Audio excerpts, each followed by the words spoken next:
عقدة من لساني يفقهوا قولي أما بعد فأعوذ بالله من الشيطان الرجيم كنتم خير أمة للناس تأمرون بالمعروف وتنهون عن المنكر وتؤمنون بالله۔ چوتھے پارے کے تیسرے رکوع میں اللہ تبارک و تعالی نے امت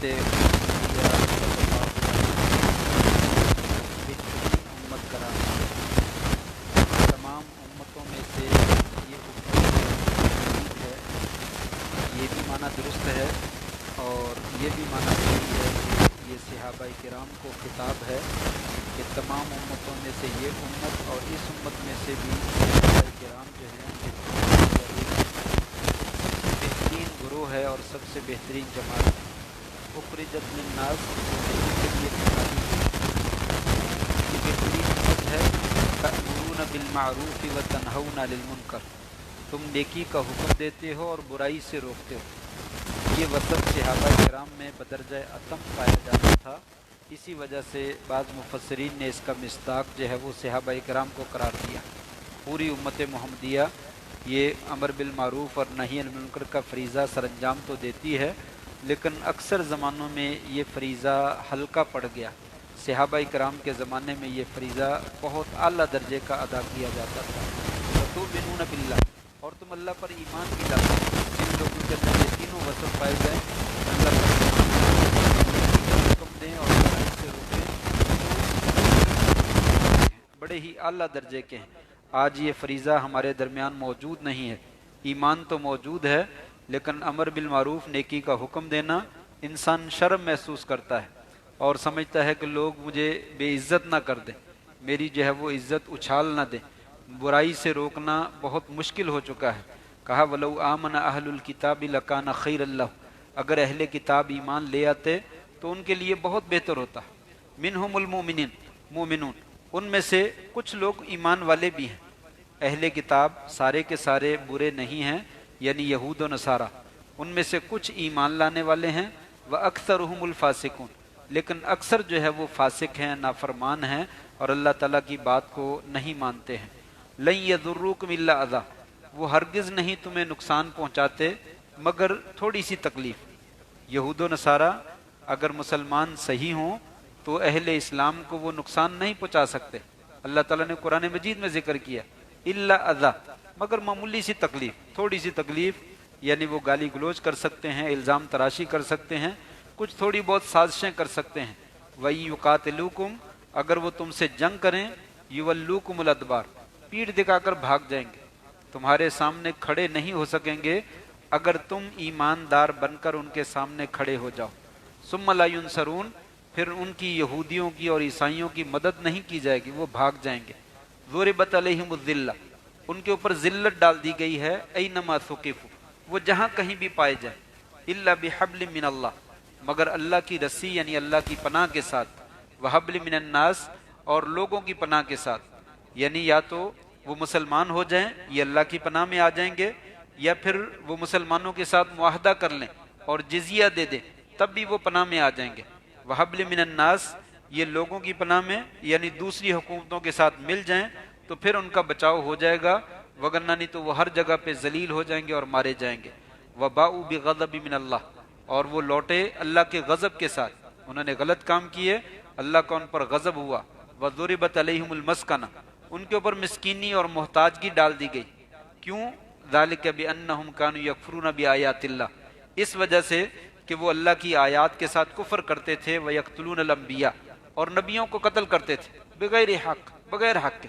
قرآن مجید نے کئی جگہ پہ ذکر کیا ہے کہ یہودیوں نے انبیاء کرام کو قتل کیا، لیکن کسی صحیح نص سے ثابت نہیں ہے کہ وہ کون کون سے انبیاء تھے جن کو قتل کیا گیا۔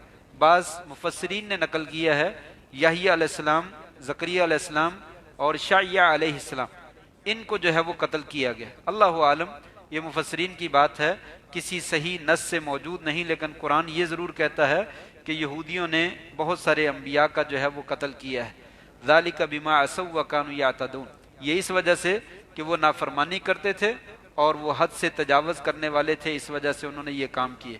لیسوا سوا، یہ برابر نہیں ہے، بعض لوگ سمجھتے ہیں کہ اہل کتاب سب ایک جیسے ہیں، یہودی عیسائی سب ایک جیسے ہیں اور سارے مردود ہیں اور سارے ہی جو ہے وہ ملعون ہیں. کہا نہیں، لیسوا سوا، یہ یہود و نصارہ سب برابر نہیں ہیں. من اہل الکتاب امت قائمہ، اہل کتاب میں سے ایک جماعت ہے جو قیام کرنے والی ہے.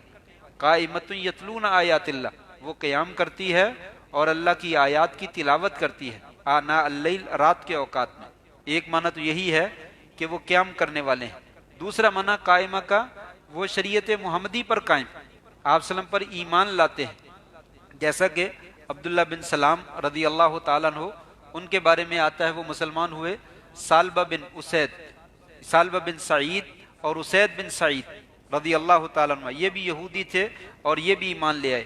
اور ایک اسد ابن عبید ہیں، یہ بھی یہودی تھے، ایمان لائے. انہی کی طرف اشارہ ہے کہ اہل کتاب میں سے ایک جماعت ایسی ہے جو ایمان لے آئی، یا وہ راتوں کو اٹھ کے جو ہے وہ تہجد پڑھتے ہیں اور اللہ کی آیات کی تلاوت کرتے ہیں. وہم یسجدون، اور وہ سجدے بھی کرتے ہیں. یؤمنون باللہ والیوم الآخر، وہ اللہ پر اور آخرت کے دن پر ایمان لاتے ہیں. ویأمرون بالمعروف وینہون عن المنکر، اور ان کا بھی وصف یہی ہے، نیکی کا حکم دیتے ہیں اور برائی سے جو ہے وہ منع کرتے ہیں.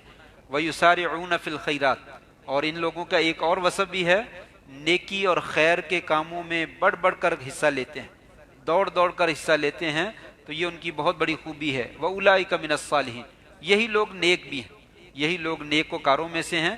تو گویا کہ یہودیوں اور عیسائیوں میں سے بہت سے لوگ مسلمان ہوئے اور ان کی ایک جماعت جو ہے ان کو اللہ تعالیٰ نے نیک لوگوں میں شمار کیا. وَمَا يَفْعَلُوا مِنْ خَيْرٍ فَلَنْ يُكْفَرُوا، جو بھی وہ نیکی کا کام کریں گے ان کی نہ قدری نہیں کی جائے گی، اللہ تبارک و تعالیٰ ان کی جو ہے وہ قدر کریں گے. یعنی اگر وہ مسلمان ہو جاتے ہیں تو اہل کتاب کے زمانے میں جو بھی انہوں نے نیکیاں کی ہیں وہ بھی ان کی شمار کر لی جائیں گی اور ان کا بھی ان کو اجر دے دیا جائے گا. جیسا کہ ایک حدیث میں آتا ہے 3 لوگوں کو ڈبل اجر ملتا ہے. ان میں سے ایک یہی جو اہل کتاب ہیں، اگر وہ نبی پر ایمان لے آتے ہیں، ہمارے نبی پر، تو ان کو اپنی کتاب پر بھی ایمان لانے کا اجر ملے گا اور ہماری کتاب پر بھی ایمان لانے کا اجر ملے گا. واللہ علیم بالمتقین، اللہ تعالیٰ جو ہے وہ خوب جاننے والا ہے متقین کون ہوتے ہیں، پرہیزگار کون ہوتے ہیں. ان الذین کفروا لن تغنی عنہم اموالہم ولا اولاد من اللہ شیئا، وہ لوگ جنہوں نے کفر کیا ان کے مال ان کے کام نہیں آئیں گے، ان کی اولادیں بھی ان کی کوئی کام نہیں آئیں گی. اللہ کے مقابلے میں ذرہ برابر ان کے مال فائدہ نہیں دے سکیں گے. دنیا میں انسان سمجھتا ہے کہ پیسہ بڑی چیز ہے اور اولاد بڑی چیز ہے. فرمایا جب اللہ تعالیٰ کی پکڑ آئے گی تو نہ ان کا مال ان کے کام آئے گا، نہ ان کی اولاد ان کے کام آئے گی. اولئک اصحاب النار، یہی جہنمی ہیں، ہم فیہا خالدون، وہ اس میں ہمیشہ ہمیشہ رہیں گے. مثل ما ینفقون، ان لوگوں کی مثال جو خرچ کرتے ہیں، فی ہذہ الحیات الدنیا، اس دنیا کی زندگی میں، کمثل ریح، یہاں پہ پھر اللہ تعالیٰ نے ایک مثال دے کر سمجھایا. جو لوگ دنیا میں بڑا مال و دولت خرچ کرتے ہیں، چاہے اچھے کاموں میں کیوں نہ ہو، لیکن اگر ان کا ایمان نہیں ہے یا ایمان ہے تو وہ ریاکاری کرتے ہیں، تو ان کی مثال ذکر کی گئی. کمثل ریح، ایک ان کی مثال ہوا کی طرح ہے. فیہا سر، ایسی ہوا جو بڑی ٹھنڈی ہے، بہت ٹھنڈ والی ہے. اصابت حرث قوم، وہ کسی قوم کی کھیتی کو پہنچتی ہے. ظلموا انفسہم، جنہوں نے اپنے جانوں پر ظلم کیا. فاہلکتہ، تو وہ ٹھنڈی ہوا اس کی ساری کھیتی کو تباہ و برباد کر دیتی. فرمایا اگر ایمان نہیں لائے، غریبوں پہ خرچ کرتا ہے، بیواؤں پہ خرچ کرتا ہے، مسکینوں کو دیتا ہے، تو وہ اسی طرح ہے جیسے پہلے کھیت ہرا بھرا ہوا، پھر تیز ٹھنڈی آفت جو ہے وہ آ گئی، طوفان آ گیا اور ساری کی ساری کھیتی جو ہے وہ برباد ہو گئی. مرنے سے پہلے پہلے ہی ان کا معاملہ جو ہے وہ ختم ہو جائے گا اور آخرت میں کوئی اجر نہیں دیا جائے گا. دنیا میں اللہ تعالیٰ ان کو بدلہ دے دیں گے لیکن آخرت میں کوئی نہیں ملے گا. وما ظلمہم اللہ، یہ اللہ کا کوئی ظلم نہیں، اللہ نے ان کے اوپر ظلم نہیں کیا. ولیکن انفسہم یظلمون، لیکن وہ اپنی جانوں پہ خود ظلم کرنے والے ہیں. جو اللہ پر ایمان نہیں لاتے، اس کے رسول پر ایمان نہیں لاتے، اللہ تعالیٰ نے ان کے اوپر کوئی ظلم نہیں کیا ہے، بلکہ وہ خود اپنی جانوں پہ ظلم کرنے والے ہیں. ہماری کتاب پر ایمان لائیں، ہم ان کو جو ہے وہ بہت زیادہ فائدہ عطا کریں گے. پھر اس کے بعد چوتھے پارے میں اللہ تبارک و تعالیٰ نے بہت ساری چیزوں کا ذکر کیا. سب سے پہلی بات تو یہ ذکر کی کہ لوگوں، اللہ کے رستے میں اپنا محبوب مال خرچ کرو. اگر تم ایمان کا اعلیٰ درجہ حاصل کرنا چاہتے ہو تو اپنا محبوب مال خرچ کرو، جو انسان کو پسندیدہ ہو وہ خرچ کرے. عموماً انسان ردی مال خرچ کرتا ہے، جو باقی بچ جاتا ہے وہ خرچ کرتا ہے، اعلیٰ مال خرچ نہیں کرتا. کہا یہ تو خرچ کرنا اصل ایمان کی نشانی. محبوب چیز محبوب ذات کے لیے خرچ کی جا سکتی ہے۔ انسان اپنے بیوی بچوں سے محبت کرتا ہے تو ان کے اوپر خوب خرچ بھی کرتا ہے، والدین سے محبت کرتا ہے تو ان کے اوپر خوب خرچ کرتا ہے۔ کہا اگر تم اللہ سے محبت کرتے ہو تو اپنا محبوب مال جس کو سنبھال کے رکھا ہے وہ اللہ کے راستے میں خرچ کرو، تو تم صحیح معنوں میں مومن بن جاؤ گے اور نیکی کو پہنچ جاؤ گے۔ یہ وہی قصہ ہے جو ابو طلحہ رضی اللہ تعالیٰ عنہ کا مشہور ہے کہ جب انہوں نے یہ آیت سنی تو فوراً نبی صلی اللہ علیہ وسلم کے پاس آئے، یا رسول اللہ میرا ایک باغ ہے جو بڑا قیمتی ہے، مجھے بڑا پیارا ہے، تو میں نے یہ آیت سنی ہے تو میں وہ سارا باغ اللہ کے نام پہ وقف کرتا ہوں، میں نے وہ سارا باغ آپ کو دے دیا، آپ جہاں مرضی خرچ کرنا چاہتے ہیں خرچ کر دیں۔ آپ نے کہا مبارک ہو، واقعی اللہ کے نام پہ خرچ کر رہے ہو؟ کہا جی ہاں۔ تو کہا پھر ایسا کرو، جاؤ اپنے رشتہ داروں میں تقسیم کرو، رشتہ داروں میں تقسیم کرو۔ کل بھی میں نے ذکر کیا تھا کہ صدقہ کرنا مسکین کو دینا ایک اجر ہے، اور مسکین رشتہ دار پہ خرچ کرنا ڈبل اجر ہے۔ تو یہ انسان کو اپنے رشتہ داروں کا خاص خیال رکھنا چاہیے۔ پھر اس کے بعد اللہ تبارک و تعالیٰ نے دوسری بات ذکر کی، ان اول بیت وضع للناس للذی ببکۃ مبارکا وہدی للعالمین، پہلا گھر اللہ تعالیٰ کا مکہ میں ہے، بیت اللہ پہلا گھر ہے۔ عام طور پہ لوگ جو ہے بیت المقدس کو قبلہ اول کہتے ہیں، اور کل بھی میں نے پچھلے درس میں نے ذکر کیا تھا کہ جب قبلہ چینج ہوا تو یہودیوں نے، مشرکین نے، منافقین نے اعتراض کیا کہ قبلہ اول کو کیوں چینج کر دی، قبلہ اول ہی اچھا تھا، آپ نے خام خواہ قبلہ چینج کر دیا۔ تو یہاں رد کیا جا رہا ہے، قبلہ اول بیت المقدس نہیں ہے، قبلہ اول بیت اللہ ہے۔ پہلا گھر اللہ تعالیٰ کا جو دنیا میں بنایا گیا ہے وہ مکہ میں ہے۔ کہا جاتا ہے کہ ابراہیم علیہ السلام سے بھی پہلے، یعنی ابراہیم علیہ السلام نے تو بنایا، وہ بھی پہلے بنا ہے، اور بیت المقدس ان کے بعد سلیمان علیہ السلام نے، داؤد علیہ السلام نے ان کے بعد میں آنے والے زمانوں میں بنایا۔ ابراہیم علیہ السلام ان سے پہلے کے ہیں، تو لہٰذا بیت اللہ اس اعتبار سے بھی پہلے، بلکہ بعض روایات میں آتا ہے کہ آدم علیہ السلام نے بیت اللہ بنایا، اور بعض روایات میں ہے فرشتوں نے بیت اللہ جو ہے وہ بنایا، اللہ عالم۔ تو اس سے معلوم ہوتا ہے کہ بیت اللہ یہ قبلہ اول ہے، لیکن درمیان میں اللہ تعالیٰ نے یہودیوں کو جو ہے وہ قبلہ چینج کر دیا اور ان کو بیت المقدس دے دیا، اور پھر مسلمان بھی اس کی طرف منہ کر کے نماز پڑھتے رہے، اور پھر کچھ عرصے کے بعد اللہ تعالیٰ نے بیت اللہ کی طرف دوبارہ چینج کر دیا۔ تو کہا بیت اللہ جو ہے وہ اول گھر ہے، یہی برکت والا ہے اور یہ ہدایت کی جگہ ہے، یہاں سے رہنمائی اور ہدایت جو ہے وہ لینی چاہیے۔ پھر تیسرے نمبر پہ اللہ تعالیٰ نے ذکر کیا وَاعْتَصِمُوا بِحَبْلِ اللَّهِ جَمِيعًا وَلَا تَفَرَّقُوا، لوگوں متفق ہو جاؤ، لوگوں آپس میں اتفاق کرو، آپس میں انتشار اور تفرقہ بازی نہ کرو، گروہ نہ بن جاؤ، جماعتیں نہ بن جاؤ، ہر کوئی بندہ اپنی اپنی جماعت لے کر علیحدہ نہ ہو جائے۔ آج جس کسی کو کام کرنے نہیں دیا جاتا تو وہ اپنی جماعت لے کر علیحدہ ہو جاتا ہے، اپنی مسجد علیحدہ بنا لیتا ہے، اپنا مدرسہ علیحدہ بنا دیتا ہے، اپنی جماعت ہی علیحدہ بنا دیتا ہے، میں کام کرنا چاہتا ہوں، یہاں میرے کام میں کوئی مداخلت نہیں کرے گا۔ گویا کہ ہر بندہ یہی چاہتا ہے کہ میرے کام میں مداخلت نہ کی جائے، اسی وجہ سے امت جو ہے وہ گروہوں میں بٹ گئی ہے، فرقہ بندی ہے، کہیں جاتے ہیں، کیا زمانے میں یہی پنپنے کی باتیں ہیں؟ تو گروہ نہیں بنانے چاہیے، یہ تباہی اور بربادی کا ذریعہ ہے۔ آج مسلمانوں کی کوئی قوت نہیں، مسلمان کسی ایک پلیٹ فارم پہ جمع ہی نہیں ہو سکتے، کافروں کو ہم اپنی اجتماعی قوت دکھا ہی نہیں سکتے، اگر مجتمع ہو کر اپنی قوت دکھائیں تو کافروں کا پیشاب نکل جائے، اتنی مسلمانوں کی قوت ہے اور اتنی ہیبت ہے، دین کی ہیبت ہے، لیکن افسوس کہ سب بکھرے ہوئے ہیں اور ان کی کوئی ویلیو نہیں ہے اور کوئی قدر و قیمت نہیں، خس و خاشاک کے تنکوں کی طرح جو ہے وہ ہم بیسے چلے جا رہے ہیں سلاب کے اوپر۔ تو لہٰذا کہا لوگوں متفق ہو جاؤ، تفرقے نہ کرو، اور متفق ہونے کی چیز کیا ہے؟ ایک ہی چیز ہے کہ لوگوں اللہ کی کتاب اور سنت رسول پہ جمع ہو جاؤ، افراد کی پیروی نہ کرو، میں نے فلاں کو اپنا امام بنا لیا، میں نے فلاں کو اپنا پیر بنا لیا، میں نے فلاں کو اپنا مفتی بنا لیا، نہ جماعتیں نہ بناؤ، ایک ہی مفتی ہے ہمارا، ایک ہی پیر ہے محمد الرسول اللہ صلی اللہ علیہ وسلم، بس اس کے نیچے آ جاؤ، ان کے جھنڈے کے نیچے آ جاؤ، جو اللہ اور اس کے رسول کی طرف تمہیں دعوت دے اس کے پاس جمع ہو جاؤ، تمہارا اتفاق ہو جائے گا۔ اگر شخصیات پہ اکٹھے ہونے لگو تو ساری دنیا امام حنیفہ رحمہ اللہ کے اوپر اکٹھی نہیں ہو سکتی، ساری دنیا امام احمد رحمہ اللہ کے اوپر اکٹھی نہیں ہو سکتی، ساری دنیا امام مالک اور امام شافعی رحمہ اللہ کے اوپر اکٹھی نہیں ہو سکتی ہے، کسی عالم کے اوپر اکٹھی نہیں ہو سکتی۔ اگر اکٹھے ہو سکتے ہیں تو اللہ اور اس کے رسول کے اوپر اکٹھے ہو سکتے ہیں۔ یہی کہا گیا لوگوں اللہ کی رسی کو مضبوطی سے تھام لو اور اتفاق کرو اور جو ہے وہ آپس میں تفرقہ نہ ڈالو۔ پھر اس کے بعد اللہ تعالیٰ نے یہودیوں اور عیسائیوں سے جو ہے وہ دوستیاں نہ کرنے کا حکم دیا، لوگوں ان سے دوستیاں نہ کرو، یہ تمہارے دوست نہیں ہیں، یہ تمہارے دشمن ہیں، اوپر سے کبھی کبھی ہمدردی کا اظہار کر دیتے ہیں لیکن ان کے سینوں میں بغض بھرا ہوا ہے، انات بھرا ہوا ہے، اور کوئی موقع ہاتھ سے خالی نہیں جانے دیتے، اتنا ظلم کرتے ہیں۔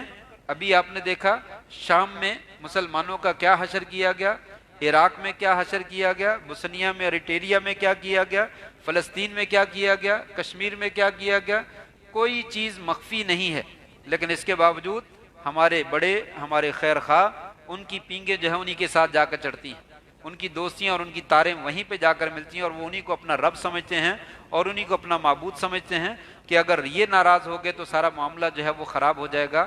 اللہ تعالیٰ نے فرمایا نہیں، ایسا نہیں ہے، ان کے ساتھ دوستیاں نہ لگاؤ، اللہ کے ساتھ دوستی لگاؤ، مومنوں کے ساتھ دوستی لگاؤ، اللہ کی جب مدد آ جائے گی تو تمہیں کوئی مغلوب نہیں کر سکتا۔ ابھی میں نے آیتیں پڑھی ہیں کہ یہودی تمہارا مقابلہ کر ہی نہیں سکتے، عیسائی تمہارا مقابلہ کر ہی نہیں سکتے، اگر تم بندے کے پتر بن جاؤ، ایمان والے بن جاؤ، آپس میں متحد ہو جاؤ، کوئی دنیا کی طاقت تمہارا مقابلہ نہیں کر سکتی۔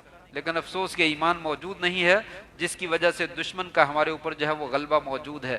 پھر اس کے بعد اللہ تعالیٰ نے غزوہ بدر کا ذکر کیا۔ مسلمانوں سمجھ نہیں آتی، بدر میں 313 تھے، مقابلے میں 1000، یہ لڑنے کے لیے بھی نہیں آئے اور وہ لڑنے کی پوری تیاری کر کے آئے۔ اللہ تبارک و تعالیٰ نے اپنی مدد نازل کی، اور کیسے مختصر سا لشکر 1000 کے لشکر کے اوپر غالب آ گیا، اور ان کے بڑے بڑے چودھری اور بڑے بڑے سردار اور بڑے بڑے پہلوانوں کو تہہ تیز کر دیا گیا، ان کو تہس نہس کر دیا گیا اور تباہ و برباد کر دیا گیا۔ اور پوری دنیا میں اس جنگ کی وجہ سے مسلمانوں کی دھاک بیٹھ گئی کہ مسلمان ایک قوت ہے، جنہیں کوئی سمجھتا نہیں تھا، کوئی گھاس نہیں ڈالتا تھا کہ مسلمانوں کی کیا ویلیو ہے، ان کو مکہ سے نکلنے پہ مجبور کر دیا تھا۔ لیکن اللہ کی مدد آئی، کہا 1000 فرشتوں سے مدد کروں گا، پھر کہا 3000 سے کروں گا، پھر کہا اگر تم صبر کرو گے 5000 فرشتوں سے مدد کروں گا، پھر کہا یہ مدد تو تمہارے حوصلے کے لیے ہے، وگرنہ اصل مدد تو اللہ کی جانب سے۔ اللہ تبارک و تعالیٰ تو کسی فرشتے کا محتاج بھی نہیں ہے، وہ ایسے ہی جو ہے وہ اشارہ کرے اور جو ہے وہ ارادہ کرے تو وہ کام ہو جاتا ہے، اس لیے تمہیں گھبرانے کی ضرورت نہیں۔ ان یہودیوں کے ساتھ کیوں دوستیاں لگاتے ہو، تمہارا کچھ بھی نہیں بگاڑ سکتے۔ تو اللہ تعالیٰ نے بدر کی کامیابی، مسلمانوں کو عزت بھی دی، اور اس کے بعد مسلمانوں کو سبق بھی دیا، اگر تم ایماندار بن جاؤ آج بھی آسمان سے فرشتے تمہاری مدد کے لیے اتر سکتے ہیں۔ پھر اس کے بعد احد کی جنگ ہو گئی، وہ بھی اسی میں ذکر کیا گیا ہے۔